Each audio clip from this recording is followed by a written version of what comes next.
हम लोग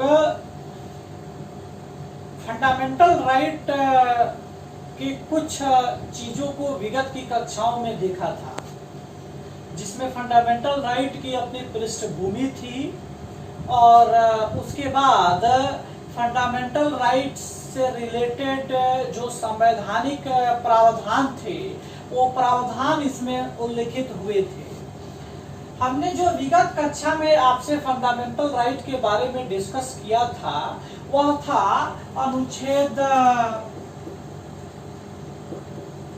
15(3) यानी 15(3) के अंतर्गत हमने आपसे बात की थी और उसमें हम लोगों ने इस बात पे डिस्कस किया था कि भाई जो स्त्री हैं, महिलाएं हैं या बालक हैं, है ना, यानी महिलाओं और बालकों के संबंध में अगर कोई प्रावधान बनाना हो, उनको कुछ विशेष व्यवस्था देनी हो, तो यह अनुच्छेद राज्य को यह अधिकार देता है, राज्य को यह व्यवस्था बनाने का राइट देता है कि भाई इनकी सुरक्षा के लिए, इनके लिए विशेष व्यवस्था बनाने के लिए जो राज्य है वह विशेष प्रावधान कर सकता है ना, वह विशेष व्यवस्था कर सकता है। और जो यह विशेष प्रावधान है, जो यह विशेष व्यवस्था है, यह विशेष प्रावधान या विशेष व्यवस्था अगर किसी दूसरे वर्ग से भेदभाव उत्पन्न कर रहा है, अगर किसी दूसरे वर्ग के साथ डिस्क्रिमिनेशन पैदा कर रहा है, फिर भी इससे संबंधित वह अनुच्छेद, वह प्रावधान रद्द नहीं किए जाएंगे, क्योंकि राज्य को यह अनुच्छेद अधिकार देता है कि भाई इनके संबंध में अगर कुछ विशेष व्यवस्था बनानी हो तो यह अधिकार है राज्य को कि वह ऐसा कर सकता है ना। अब जैसे उदाहरण लीजिए, अभी आप देखिए, मैं बिहार का उदाहरण लेता हूं, बड़ा चर्चित उदाहरण है बिहार का इस संबंध में। बिहार सरकार ने कहा कि भाई 35% महिलाओं को सरकारी नौकरियों में रिजर्वेशन दिया जाएगा, ऐसा बिहार सरकार ने कहा। यानी बिहार सरकार ने अपने इसी अधिकार का प्रयोग करते हुए स्त्रियों के लिए ये विशेष व्यवस्था बनाई ताकि नौकरियों में उनको विशेष या उनको समुचित भागीदारी प्रदान की जा सके। एक जो लैंगिक असमानता है, जो जेंडर डिस्क्रिमिनेशन है, इस जेंडर डिस्क्रिमिनेशन का अंत किया जा सके, इस जेंडर डिस्क्रिमिनेशन को खत्म किया जा सके, ये यहीं से संभव है, ये इसी के बदौलत हो सकता है। इसके अतिरिक्त अभी देखिए, अभी हाल ही में बिहार सरकार ने एक और ऑर्डर पारित किया है और कहा है कि 33% जो बिहार में मेडिकल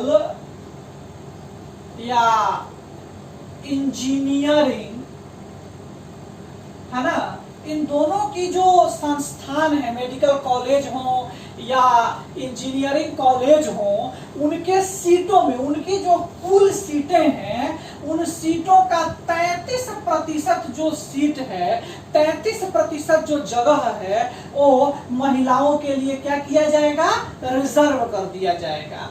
यानी यहाँ देखिए, आप महिलाओं के लिए विशेष व्यवस्था की उपस्थिति यहाँ देख रहे हो। यही प्रावधान या यही व्यवस्था यहाँ हमें दिखाई पड़ता है, जिसमें ये कह रहा है कि भाई राज्य को अधिकार है कि वह महिलाओं और बालकों के संबंध में विशेष प्रावधान करे और राज्य अपने इसी अधिकारों के तहत ये सारा चीज ऐसा करते हैं। अब आप कहेंगे कि महिलाओं और बालकों के लिए संविधान ऐसा क्यों कहता है? तो भारत में जो महिलाओं और बालकों के संबंध की स्थिति है, आप देखिएगा, महिलाएं भारतीय समाज में एक वंचित तबके में थी। आज उनका जरूर थोड़ा सा इंटरेक्शन समाज की मुख्य धारा से हुआ है, लेकिन आज से लंबे दिन पहले, लगभग आप 10 साल 20 साल पहले की कहानी यदि याद करो तो उस समय या उसके और भी पहले जाओ तो महिलाओं की स्थिति अच्छी नहीं थी। महिलाओं की स्थिति बहुत ही दयनीय थी और उन्हें दोयम दर्जे का व्यवहार उनके साथ समाज में किया जाता था। तो समाज की जो ये मानसिकता थी वो धीरे धीरे बदली है, उसमें तब्दीली आई है, धीरे धीरे बदलाव आया है। कहते नहीं है कि हर सिक्के के दो पहलू होते हैं। तो जिस तरह से आधुनिकता हमारे समाज में आया है, जिस तरह से ग्लोबलाइजेशन की एंट्री हमारे समाज में हुई है, तो ग्लोबलाइजेशन ने समाज को निगेटिवली जो प्रभावित किया है, नकारात्मक ढंग से जो प्रभावित किया है, वह तो किया ही है, वह तो हुआ ही है, उसका एक अलग डिबेट हो सकता है, परंतु उसके कुछ सकारात्मक प्रभाव भी पड़े हैं। और वह सकारात्मक प्रभाव क्या है? तो वह सकारात्मक प्रभाव मूलतः महिलाओं के स्तर पे आप देख सकते हो, या तमाम इस तरह के आप वंचित वर्गों की भी जो स्थिति थी, या अन्य वंचित वर्ग जो समाज की आइसोलेटेड क्लास थे, उनके स्तर पर भी आपके सोच में बदलाव आया है। और आज आप देखो कि सब लोग महिलाओं को भी पढ़ाना चाहता है, सब लोग छोटे स्तर से ही बालकों को पढ़ा रहा है। आज उस कॉन्शसनेस आया है, वो जागरूकता आई है, पहले वो जागरूकता नहीं थी। समाज में महिलाओं से दोयम दर्जे का व्यवहार किया जाता था और यह माना जाता था कि महिलाएं, अब देखते होंगे आप बिहार के, आप सब लोग ग्रामीण समाज से बिलोंग करते हो, और आपने देखा होगा कि जब महिलाएं 10th पास करती थी, इसके बाद ही उनकी शादी विवाह कर दी जाती थी, या उसके पहले चल जाओ तो बाल विवाह का जो प्रचलन था इतिहास में मैं नहीं जाना चाहता हूँ उतना, वो सब कहानी आप जानते हो कि क्या कहानी थी वो बाल विवाह की स्थिति में, कि महिलाओं की शादी, बच्चियों की शादी 5 वर्ष 7 वर्ष में हो जाया करती थी, ये कहानी था। तो जो स्थितियां थी वो हमारे अनुकूल नहीं थी।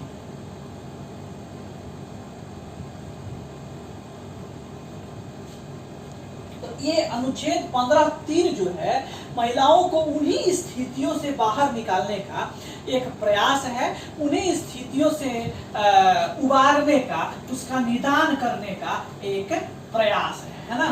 चलिए, ये है अनुच्छेद 15(3). आइए अगले अनुच्छेद के बारे में बात करते हैं, अनुच्छेद 15(4) के बारे में बात करते हैं।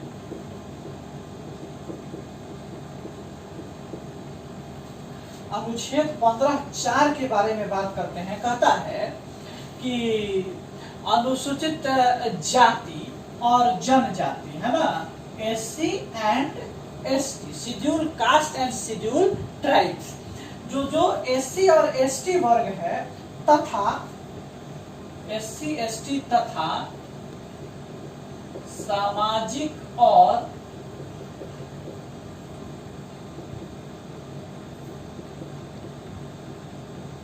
शैक्षणिक रूप से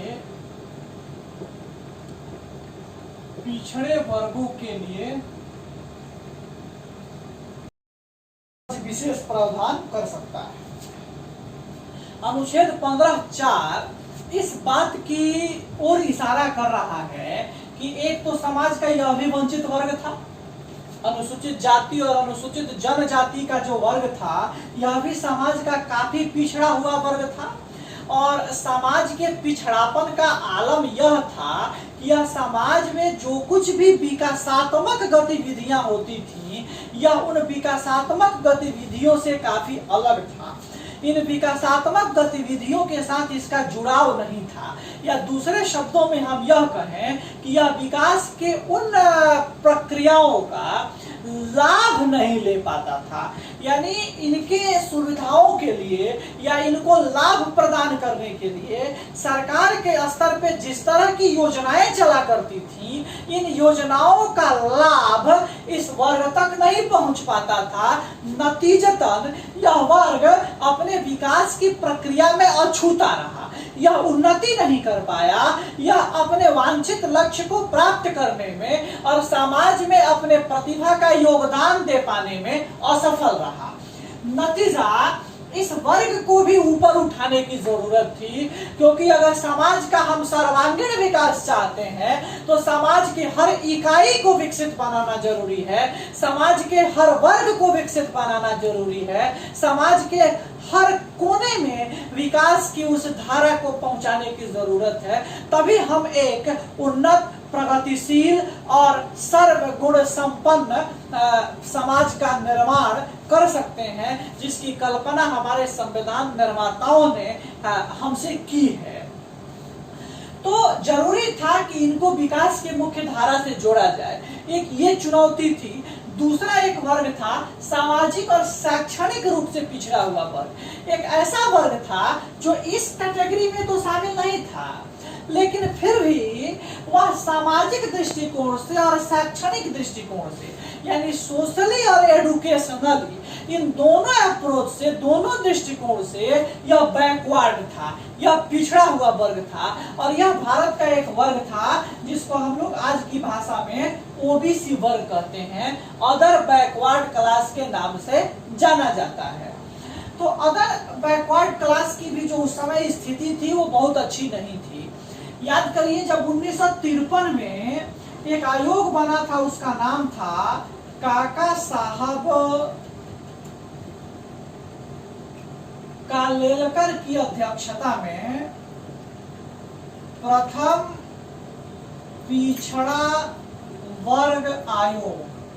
1953 में काका साहब कालेलकर की अध्यक्षता में जब प्रथम पिछड़ा वर्ग आयोग का गठन हुआ, प्रथम पिछड़ा वर्ग आयोग बनाया गया, तो इसका यही दायित्व दिया गया इस प्रथम पिछड़ा वर्ग आयोग का कि भाई आप क्या करिए, तो भारत में जो पिछड़े वर्ग हैं उस जातियों को पहचानिए, उस वर्ग की पहचान करिए, और उस वर्ग की पहचान करने के पश्चात उस वर्ग को जांचने के बाद आप ये बताइए कि उसकी संख्या कितनी है ना, और तब सरकार उनके विकास के लिए नीतियों का निर्माण जो है वो कर सकेगी, नीतियों का निर्माण या नीतियां बना सकेंगी।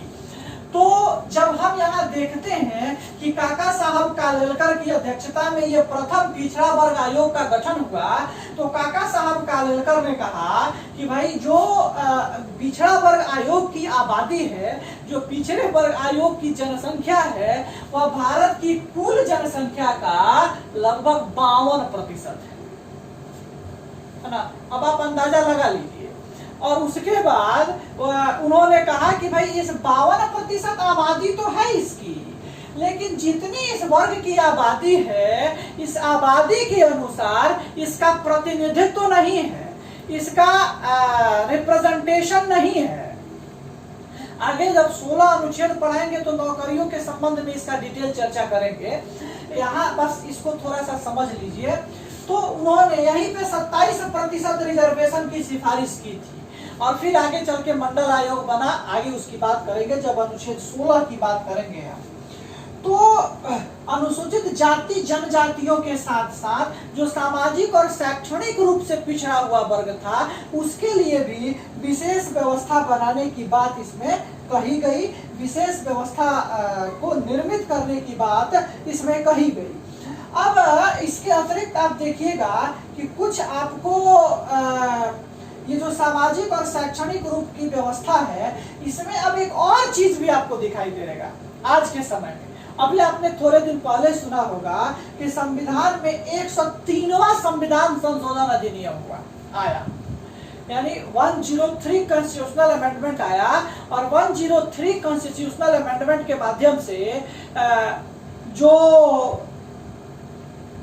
सवर्ण क्लास थे, जो अपर क्लास थे, उच्च जातियों के लोग थे, उस सवर्ण वर्ग में भी 10% रिजर्वेशन की बात कही गई, और कहा गया कि भाई जो आर्थिक रूप से पिछड़ा हुआ है, जो आर्थिक रूप से कमजोर है, भले ही वह सवर्ण क्यों न हो, लेकिन उसको रिजर्वेशन देना चाहिए, उसको आरक्षण देना चाहिए। और सरकार ने उसको 10% रिजर्वेशन जो है वह प्रदान किया है, जिसको आज आप इकोनॉमिकली वीकर सेक्शन कहते हो, है ना, EWS के नाम से आप जानते हो।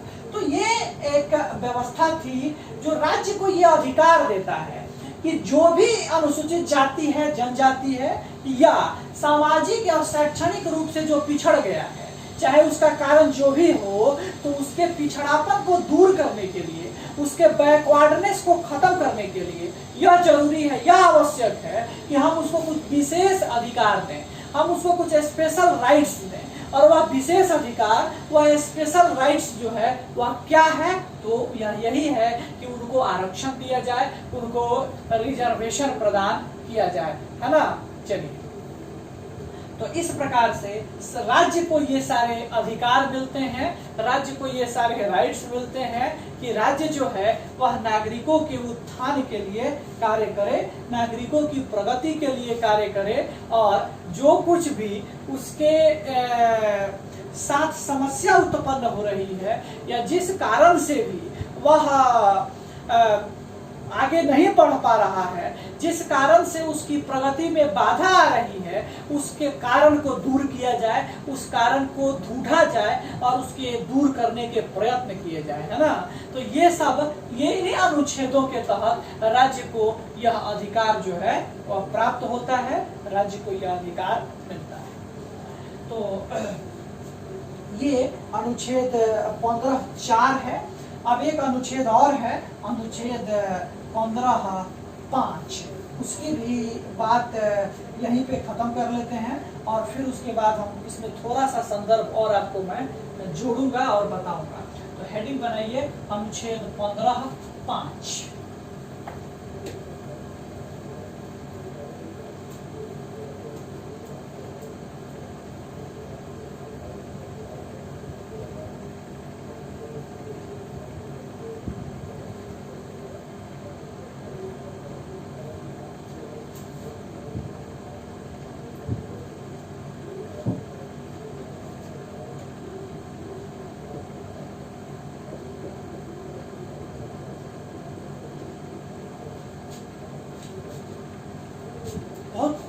ये भी कुछ उसी वैसे ही जुड़ा हुआ है 15(4) से, है ना।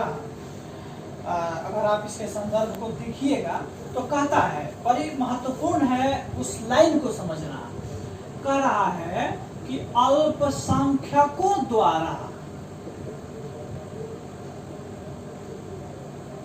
संचालित, इस लाइन को समझिएगा, इस भाग को, इस अनुच्छेद का जो ये पार्ट है इसको समझना जरूरी है। कह रहा है कि अल्पसंख्यकों द्वारा संचालित संस्था को छोड़कर, अल्पसंख्यकों द्वारा संचालित संस्था को छोड़कर, यानी ऐसे इंस्टीट्यूशन जो माइनॉरिटी क्लास के द्वारा चलाए जा रहे हैं, भले ही वो प्राइवेट सेक्टर पे क्यों ना चलाए जा रहे हैं, है ना। अल्पसंख्यकों द्वारा संचालित संस्था को छोड़कर अन्य निजी संस्थाओं में, है ना, अन्य निजी संस्थाओं में अनुसूचित जाति, जनजाति तथा सामाजिक और शैक्षणिक रूप से पिछड़े वर्गों के लिए आरक्षण दिया जा सकता है। इस लाइन को समझने की जरूरत है, इस लाइन को समझिए। कह रहा है अल्पसंख्यकों द्वारा संचालित संस्था को छोड़कर अन्य कोई भी निजी संस्थान जो माइनॉरिटी क्लास से अलग चल रहा है, जो माइनॉरिटी क्लास के द्वारा संचालित नहीं किया जा रहा है, तो ऐसे संस्था में रिजर्वेशन दिया जा सकता है।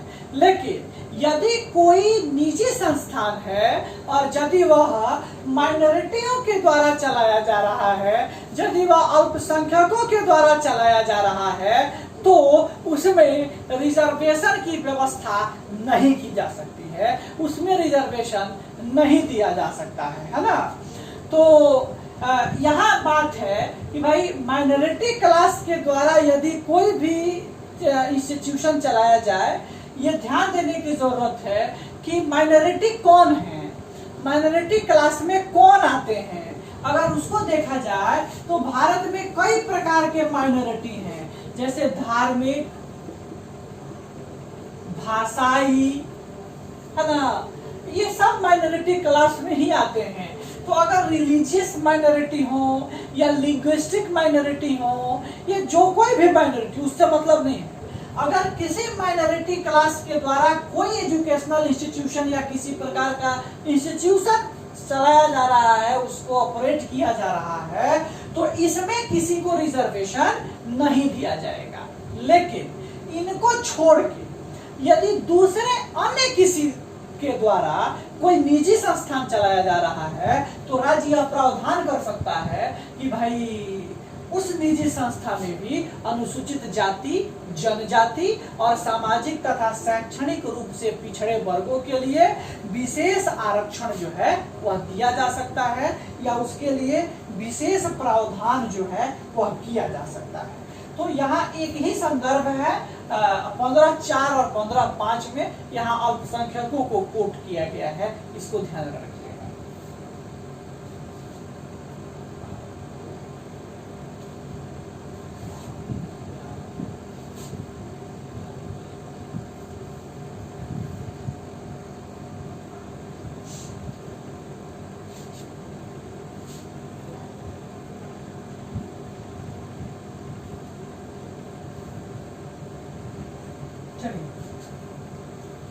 अब एक बात थोड़ा सा यहाँ जानना जरूरी है कि यहाँ एक शब्द हम लिखे थे ओबीसी पर, जिसको हम अदर बैकवर्ड क्लास के नाम से जानते हैं, है ना।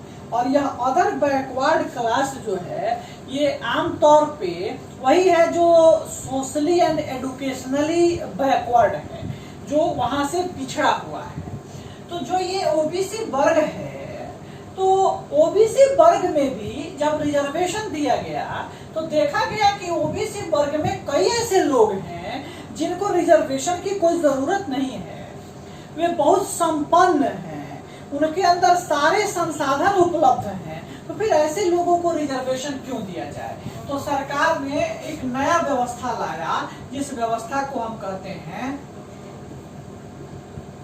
क्रीमी लेयर का कॉन्सेप्ट, जो ओबीसी के रिजर्वेशन में लागू होता है, क्रीमी लेयर का कंसेप्ट। हालांकि उच्चतम न्यायालय का कहना है कि इस कंसेप्ट को अनुसूचित जातियों के रिजर्वेशन में भी लागू किया जाए, है ना। हालांकि अभी वो व्यवस्था नहीं है, सुप्रीम कोर्ट का ऐसा कहना है, तो देखिए आगे क्या होता है। लेकिन ओबीसी वर्ग में इस व्यवस्था को लागू किया जा चुका है, क्रीमी लेयर। क्रीमी लेयर का क्या मतलब है, इसका सीधा सीधा अर्थ अगर निकालते हो तो क्या है, यह एक लेयर है ना, यह एक परत है जो किससे तय हुआ है, उसके पास की संपत्ति और उसके पास के इनकम से तय हुआ है ना, उसके स्टेटस से तय हुआ है कि उसका स्टेटस क्या है। तो ये जो एक लाइन है जो लेयर बना रहा है, इसके ऊपर जो है वो क्रीमी लेयर है ना, और इसके नीचे जो है यानी वह संसाधन विहीन है, उसको संसाधन देना है, ये संसाधन संपन्न है, तो जो संपन्न है उसको देने की क्या जरूरत है। तो इसीलिए कहा गया कि इन लोगों को रिजर्वेशन नहीं मिलेगा, है ना, इन लोगों को आरक्षण नहीं मिलेगा और इनको कैसे ट्रीट किया जाएगा, एज ए जनरल कैटेगरी, है ना। और इसके नीचे का जो वर्ग रहा, कहा गया कि भाई इसको जो है रिजर्वेशन मिलेगा, इसको आरक्षण दिया जाएगा, है ना, और इसको आरक्षण मिलता है। तो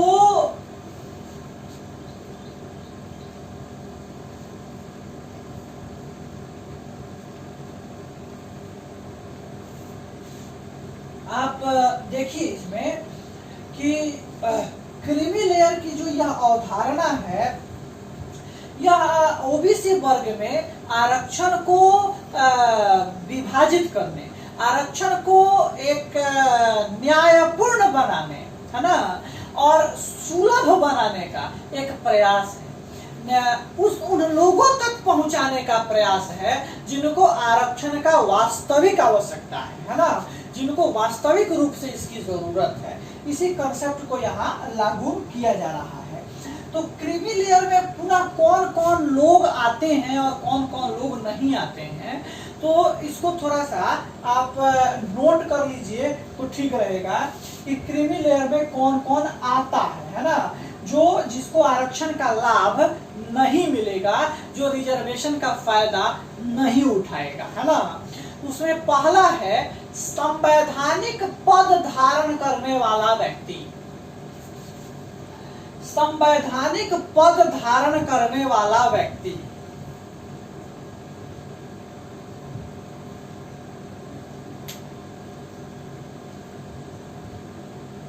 संवैधानिक पद धारण करने वाले व्यक्ति का क्या मतलब है, जैसे राष्ट्रपति, उपराष्ट्रपति, उच्चतम न्यायालय और उच्च न्यायालय के न्यायाधीश, है ना, संघ लोक सेवा आयोग के अध्यक्ष सदस्य, राज्य लोक सेवा आयोग के अध्यक्ष सदस्य, मुख्य निर्वाचन आयोग, नियंत्रक और महालेखा परीक्षक, है ना, इस तरह के जो लोग हैं उन लोगों को क्रीमी लेयर के अंतर्गत माना जाता है और उनको रिजर्वेशन का लाभ जो है वो प्राप्त नहीं होगा, है ना। चलिए दूसरा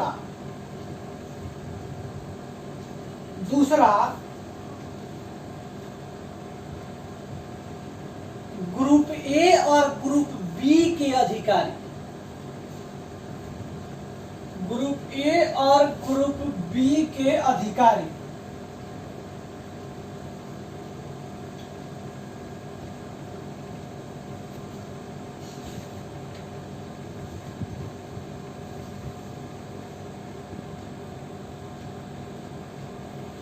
नेक्स्ट सेना में, तीसरा सेना में कर्नल रैंक के ऊपर का अधिकारी,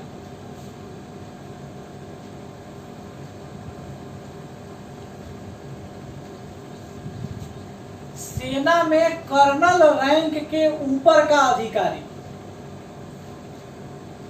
नेक्स्ट पॉइंट, डॉक्टर, अधिवक्ता, इंजीनियर, कलाकार, लेखक, सलाहकार आदि।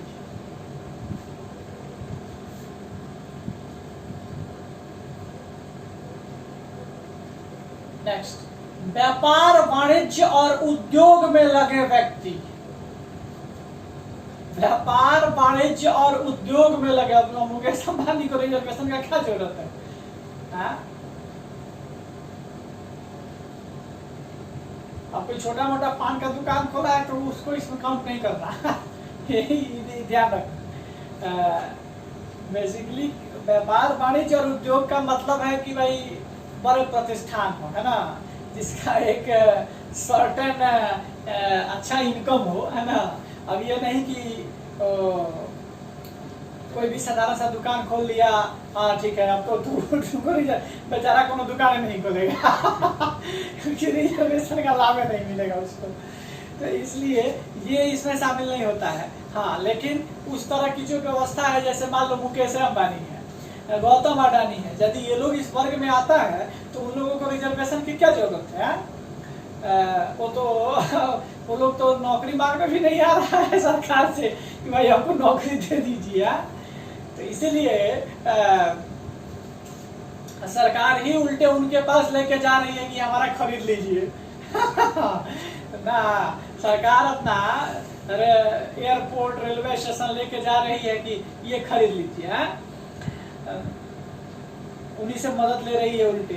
तो स्वाभाविक है वो मदद दे भी रहे हैं, लेकिन अभी देखो बैंकों का निजीकरण हो रहा है ना, कई सारे बैंकों के निजीकरण की बात चल रही है। ऐसे तो सरकार की जो नीति आयोग की योजना है, उस नीति आयोग की योजना के अनुसार सारे बैंकों का निजीकरण हो जाना है, धीरे धीरे ही सही, लेकिन सारे बैंकों का निजीकरण हो जाना है। इंडियन इकोनॉमी जो है, मैं विगत कई दिनों से, कई वर्षों से ये बात पढ़ा रहा हूँ कि इंडियन इकोनॉमी जो है वो शिफ्ट करते जा रही है पूरी तरीके से पूंजीवादी व्यवस्था की तरफ। और पूंजीवादी व्यवस्था में राज्य का रोल होता है कि वह प्रमोटर की भूमिका में होता है, वह प्रोत्साहक की भूमिका में होता है, वह नियंत्रक और हस्तक्षेपक की भूमिका में नहीं होता। यानी बाजार को फ्री करने की बात हो रही है। और शुक्र मनाओ ये कोरोना का कि ये सब 2 साल थोड़ा रुक गया, नहीं तो अभी तक निजीकरण की गति कितनी तेज हो गई रहती इसका अंदाजा शायद नहीं था, और अब तक कई सारे बैंक निजीकरण के शिकार हो गए रहते।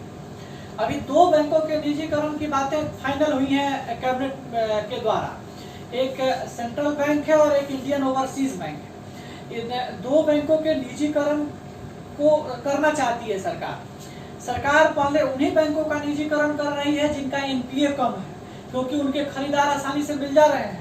जिनका एनपीए ज्यादा है अब घाटे का सौदा कौन करना चाहता है? बेचारा वो बैंक पहले से ही घाटे में है, इसलिए उनको खरीदने में बड़ा दिक्कत है। अब मुझे लगता है कि जिस दिन SBI का निजीकरण करना होगा तो सबसे अधिक दिक्कत आएगा, सबसे ज्यादा NPA है इसका, है ना। लेकिन खैर,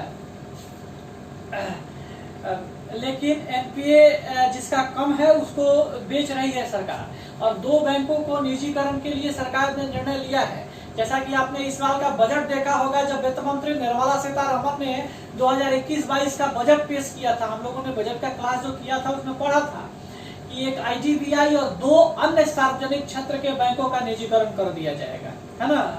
तो IDBI का काम तो बहुत आगे बढ़ चुका है, और दूसरा आपका जो 2 अन्य सार्वजनिक क्षेत्र के बैंक थे, उन बैंकों में पहला नाम है सेंट्रल बैंक और दूसरा नाम है इंडियन ओवरसीज बैंक। इन 2 बैंकों का निजीकरण किया जा रहा है। देखो, निजीकरण एक अलग कंसेप्ट है, इस पे किसी और दिन हम बात कर सकते हैं, लेकिन फिलहाल जो सरकारों ने निर्णय लिया है निजीकरण का, वो शायद वर्तमान परिस्थिति में हमारे समाज और हमारे लिए वो अच्छा हमें न लगता हो, लेकिन जब हम अपनी अर्थव्यवस्था को समायोजित कर रहे हैं, जब हम अर्थव्यवस्था को बदल रहे हैं, तो उस पूरे ढांचे में ढलना होगा। और एक तरह से गवर्नमेंट सेक्टर पे निर्भरता जो है वह पूरी तरह से खत्म करनी होगी। जैसे अमेरिकी व्यवस्था है या अन्य देशों की जो पूंजीवादी व्यवस्था है, वो क्या है, आउटसोर्सिंग के माध्यम से चलती है। वहाँ गवर्नमेंट सेक्टर में भी जो नौकरियां हैं वो उसकी बहुत अलग प्रारूप है। वो यहाँ के गवर्नमेंट सेक्टर की तरह नहीं है कि आप आराम से सोए रहो और आपको सैलरी मिल रही है, इस तरह की व्यवस्था है नहीं।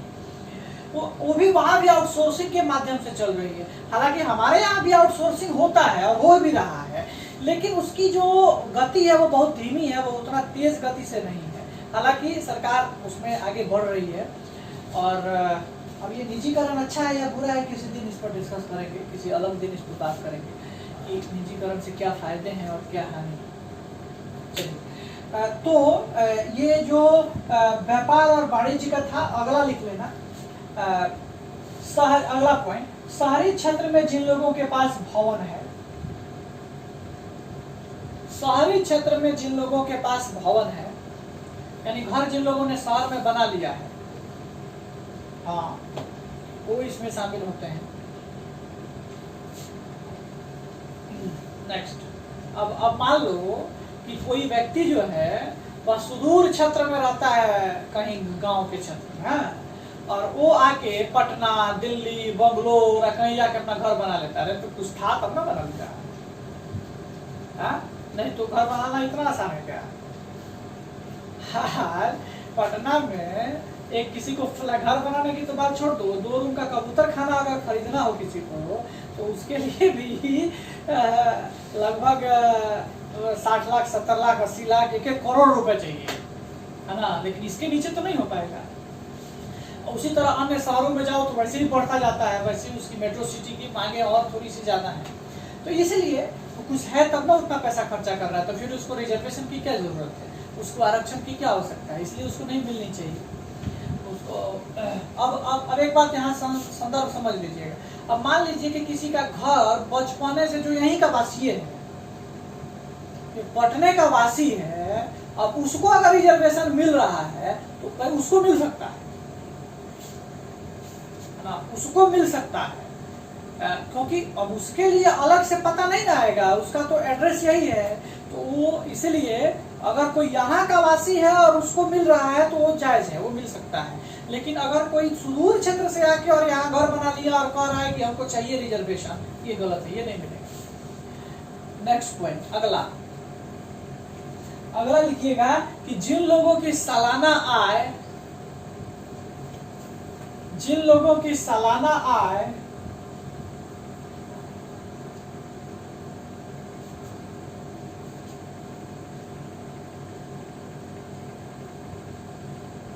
8 लाख रुपए हो, अभी 8 लाख कर दिया गया है, ध्यान, पहले 6 लाख था, 8 लाख रुपए हो, 8 लाख रुपए से ऊपर है आप क्रीमिलियर में रखिएगा, ठीक है।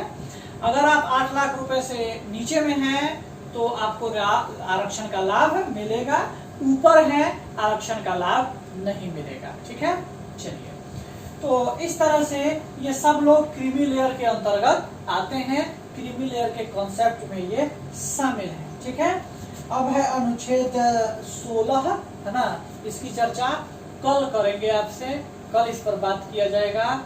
अभी 10 मिनट में इतिहास की क्लास जो है वो स्टार्ट की जाएगी, है ना।